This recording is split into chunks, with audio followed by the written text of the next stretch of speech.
తేదీన వైఎస్ఆర్సీపీ ఫీజు పోరు కార్యక్రమానికి భాగంగా ఈరోజు ప్రెస్ మీట్ జరగడం జరుగుతుంది. మా ప్రీతం నాయకులు మాజీ ముఖ్యమంత్రి వర్యులు వైఎస్ జగన్మోహన్ గారు పిలుపు మేరకు ఫీజు పోరు వైఎస్ఆర్సీపీ ఫీజు పోరు ఈ నెల 5వ తేదీ ఒంగోలులో నెల్లూరు బస్టాండ్ నుంచి కలెక్టర్ ఆఫీస్ దాకా ర్యాలీగా వెళ్ళి విద్యార్థుల పేరెంట్స్తో పాటు వైఎస్ఆర్సీపీ కార్యకర్తలతో ర్యాలీగా వెళ్ళి ఉదయాన్నే 11 గంటలకి ఈ ర్యాలీ స్టార్ట్ అయ్యి కలెక్టర్ గారికి రిప్రజెంటేషన్ ఇస్తాము. ముఖ్యంగా ఈ ప్రభుత్వం వచ్చిన తర్వాత, ఈ కూటమి ప్రభుత్వం వచ్చిన తర్వాత పేదవాళ్ళు చదువుకునే వాళ్ళందరికీ ఇంటర్మీడియట్ కానీ, ఇంజనీరింగ్ కానీ, డిగ్రీ కానీ చదువుకునే పిల్లవాళ్ళందరికీ ఫీజు రీఎంబర్స్మెంట్ కానీ, వస్తు దీవెన కానీ సుమారుగా 3,900 కోట్ల రూపాయలు గవర్నమెంట్ పేదవాళ్ళు చెల్లించాల్సిన అవసరం ఉంది. చదువుకునే పిల్లవాళ్ళకి చెల్లించాల్సిన అవసరం ఉంది.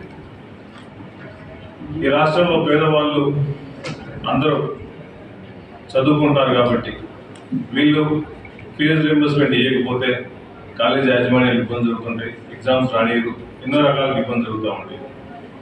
మీరు దయచేసి ఈ కూటమి ప్రభుత్వం పేదవాళ్ళు చదువుకోవాల్సిన అవసరం ఉంది కాబట్టి తక్షణమే ఈ 3,900 కోట్లు రిలీజ్ చేయమని చెప్పి వైఎస్ఆర్ కాంగ్రెస్ పార్టీ తరఫున డిమాండ్ చేస్తున్నాం. ముఖ్యంగా రాజశేఖర్ గారు 2004 ముందు పాదయాత్ర చేసేటప్పుడు ఈ రాష్ట్రంలో పేదవాళ్ళు చదువుకోవడానికి ఇబ్బందిగా ఉంది. ముఖ్యంగా బడుగు బలహీన వర్గాలు చదువుకోవడం కోసం ఒక మంచి ఇంజనీరింగ్ కాలేజీలు కానీ, ప్రైవేట్ కాలేజీలు చదువుకోవడం కోసం ఇబ్బందిగా ఉందని చెప్పేసి చదువులు పేదరికం వల్ల ఇబ్బందులు జరగకూడదు, డబ్బులు లేకపోయినా పర్లేదు, ప్రతి ఒక్కరు బాగా చదువుకోవాలని మంచి ఉద్దేశంతో ఆ రోజు రాజశేఖర్ గారు 2004లో ఎలక్షన్ల ముందు ఇచ్చిన హామీల ప్రకారం అందరికీ ఫీజు రీఎంబర్స్మెంట్ ఉచితంగా చేశారు. అప్పటి నుంచి మళ్ళా జగన్ ప్రభుత్వం వచ్చిన తర్వాత నాడు నేడు ద్వారా విద్యా వ్యవస్థలందరినీ బాగా ఇంప్రూవ్ చేసి సిబిఎస్ఈ సిలబస్ కానీ, అన్ని హై స్కూల్స్ కానీ నాడు నేడు ద్వారా ఎన్నో విధాలుగా ఎడ్యుకేషన్ వ్యవస్థని అటు బైజూస్ యాప్స్ ఇచ్చాడు, అదేవిధంగా ట్యాబ్స్ ఇచ్చేసి పిల్లలు చదువుకోవడం కోసం ఎన్నో విధాలుగా హెల్ప్ చేస్తూ ఉన్నారు. కానీ చంద్రబాబు నాయుడు ప్రభుత్వం వచ్చిన తర్వాత పేదవాళ్ళకి ఏ స్కీమ్స్ రాకూడదు, పేదవాళ్ళను చదువుకోకూడదు, వాళ్ళందరూ పనులు చేసుకోవాలనే పరిస్థితి వచ్చేసి ఈ ఫీజు రీఎంబర్స్మెంట్ ఇవ్వకపోతే ఫీజు రీఎంబర్స్మెంట్కి పుట్లు పుడుస్తూ ఉంటే పిల్లలు ఏ విధంగా కాలేజీలకు వెళ్తారు, ఏ విధంగా ఫీజు కట్టకపోతే ఏ విధంగా ఎగ్జామ్స్ రాస్తుంటారు. దయచేసి చంద్రబాబు నాయుడు గారు పేద ప్రజల మీద, పేద స్టూడెంట్స్ మీద, వాళ్ళ భవిష్యత్తు మీద ఇబ్బంది పెట్టకుండా ఎంతోమంది భావితరానికి ఉపయోగపడేవాళ్ళు, ఎంతోమంది ఇంజనీర్లు అవ్వాల్సిన వాళ్ళు, డాక్టర్లు అవ్వాల్సిన వాళ్ళు, రాజశేఖర్ గారు ఇప్పుడు ఎంతోమంది ఇప్పటికీ ఉద్యోగాలు చేస్తున్నారు, చాలామంది ఫారిన్ పోయారు, చాలామంది సైంటిస్టులు అయ్యారు.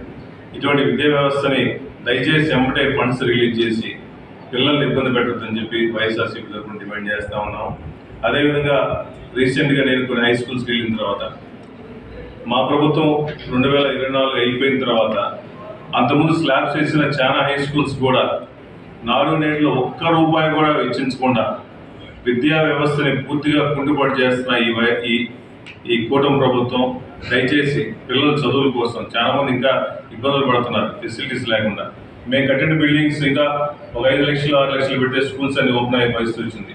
దయచేసి నాడు నేడు పేరైనా మార్చుకోండి. పేద పిల్లలు చదువుకునే వాళ్ళు ఉన్నారంటే కింద నుంచి చదువుకుంటారు.